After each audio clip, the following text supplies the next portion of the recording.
Oh howdy all, grab yourself a drink, it is time for some Path of Exile discussion. When the Affliction League came out, I did a wrap up of all of the items that have been found so far in it. I'm going to put a link to that down in the description of this video. You can watch these two videos in any order, but this is intended to go over the items that have been discovered more recently than that. That video covered everything that had been found so far, divination cards, high spaces, all that sort of good stuff. This is only going to cover uniques because Grinding Gear Games put together a summary of all of the uniques today, and I thought I would go through the ones that weren't previously known. Firstly, we have the Burden of Shadows. Now this is the rarest item that comes from the King in the Mist. The King in the Mist has 4 main unique item drops, and the King of the Mist himself is found in tier 14 plus maps if you go exploring in the Wildwood and start interacting with various things that you find there. The Burden of Shadows is his rarest drop, but not the one that players value the highest. This is very interesting stuff that changes the way you might build a character because it adds a very, very large burden in terms of the amount of life you're going to be losing from it, but in exchange for that it provides a very large amount of flat added chaos damage, which is equal to 20% of your maximum life, which can be quite a lot. Socketed Gems is supported by level 1 life tap. If you were going to be using life tap already, then this is fantastic. If you weren't going to use life tap already, then this is a genuine nuisance. But it only applies to the Socketed Gems. You probably also have something set up in your chest as well. 20 to 30% increased cast speed is all good stuff. Lose 500 life per second is very painful. This is actual life loss, and so you can't cheese this by using Chaos Inoculation.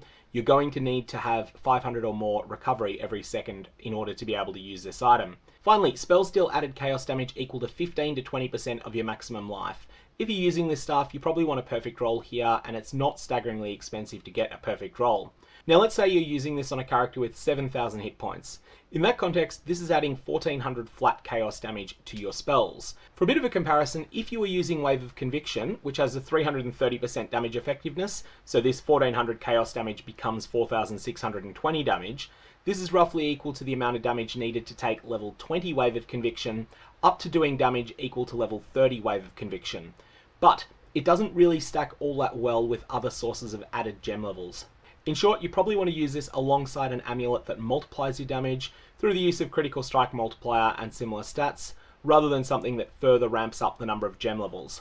This is going to be a very difficult item to build around, but the payoff is definitely there if you're willing to go through with it. In many ways, I see this item as a chaos-themed version of the Annihilating Light. The Annihilating Light adds a staggering amount of elemental damage and imposes a number of difficult-to-solve problems on your build. In the case of the Annihilating Light, it's that all sources of resistances on your character are much weaker. The Burden of Shadows does something that's different, but that thematically is very similar. Make building the rest of your character harder in exchange for a very large source of damage, but, of course, you are then forced to use a two-handed staff. The next item, Nametaker, is one that actually had been discovered when I made the earlier video. This one calls itself a graceful sword, but really so far it's been a bit of a disgraceful sword. It hasn't really been achieving anything. It drops from unique monsters in the Wildwood, and it's such a disappointment that at present I'm only aware of one character level 85 or above that is equipping this item. Who knows whether they're doing it as an opt-in challenge, or because they really like the item, or for any of a number of other reasons. In any case, this item has definitely been a disappointment so far. And next we have That Which Was Taken. This jewel is incredibly strong. Now, you are not going to get the same 4 mods on it. This is this league's version of Watcher's Eye. Watcher's Eye is an item that drops from Elder, and also a better version of it drops from Uber Elder. Has a couple of little basic mods on it, but the most important thing it does is it has 2 or 3 RNG mods, depending which version of it you have, that provide a tremendous boost to you if you are affected by a certain aura. That Which Was Taken captures the soul of this design, the RNG-based jewel, and does so in a very different way. That Which Was Taken provides 4 affixes at random from the entire pool of charm affixes. Now, one thing I do want to point out with this, because it's not a rare drop from the King in the Mist, is that this is an item that you probably want to sell unidentified if you're risk averse. So taking a look at the trade site, and once we get past the ones that are not likely to actually respond to tells, you'll see here that there's a number of them between 1.5 and 2 Divine Orbs that are being sold unidentified, mostly around the 1.8 Divine Orb mark. Now, it's up to you if you want to gamble on this item.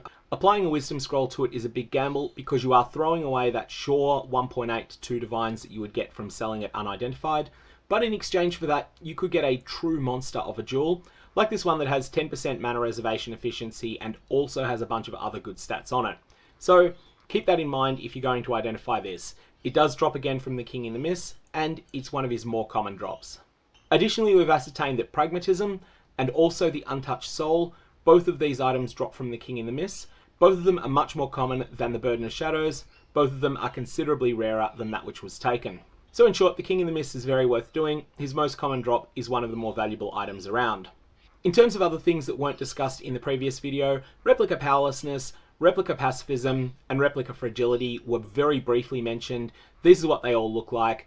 Of these, Replica Powerlessness and Replica Pacifism are probably completely useless. Replica Fragility does have some corner case uses in conjunction with the unique shield, the Eternal Apple, but I certainly don't expect that combination to set the world on fire at all. And as far as new items in patch 3.23 go, that appears to be about it for the moment. There are, of course, the high spaces, which are the most important ones. They're covered in the other video in this series, so you can definitely have a look at that if you missed it when it came out. Otherwise, I'm going to leave it there. May your Varlorbs have interesting results.